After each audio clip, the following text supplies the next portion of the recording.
The only thing I want to say about business this month is, really is in relation to the chakra. I really want to work a lot on this grounding area. So it's like for business talk, I want to say that this element is really important. It holds your, when we focus on this mantra here, we're all developing. This whole program is a business program, really. Think of it that way. It should be called the successful path to the creative, right? The successful path to the creative. So I'm just going to talk about why is it the successful path to the creative? Because when we can get in and work on this base chakra, you're giving yourself a strong foundation for your work. You're also digging into being able to hold that I talked about in the opening statement. It really is part of that business too. You're able to hold your work. You're able to hold who you are.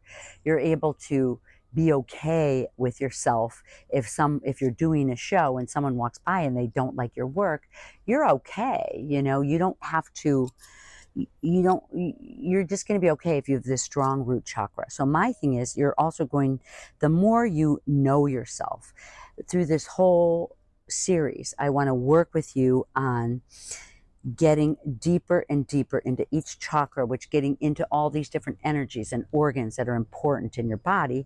And the way that this works is, you will get to know yourself better and better. I know it's a strange statement to say. When I was hearing people say things like, get to know yourself. Who am I? It's like we all know who we are, but as the creator, who are we? Where are we going? What are we building? Are we on the right track? Do we need to change our track? Do we need to go back to our roots? So this is our question this month. Do we need to go back to our roots?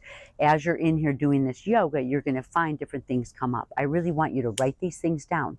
When I got into my root chakra and started doing this energy work, I found the passion and love for fashion that I had when I was in my 20s, and I worked it through. And for me, it's like I love, and all of this information came back to me. So really, your business this month, we're going to work up each month, but this month it really is about, getting in.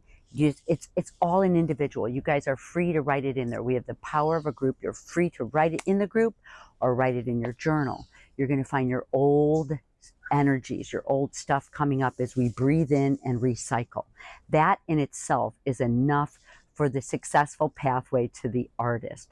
So you'll find out more. So do as much writing in your journal as you can, and you're going to find at the root of it, you'll know more and more where you're going and where you want to go. So I hope that makes sense to you. That's all, it all is about. When we get up here, we'll talk more about manifesting. Right now, we're just talking about rediscovering ourselves, rediscovering our passion. This is our passion right here. You're going to find your passion. You know what I mean? This is a good word for this. Your passion, and hold your passion. And it might be something we hadn't had time for in the past, but we're going to breathe this energy into ourselves and hold our passion. So this month, maybe a good question you'd want to ask yourself is, what is my passion? Write that down. And as you breathe, you'll find your passion. It might be something different than you thought. So enjoy the business, just write in your journal, and we'll move along in our art history and creating.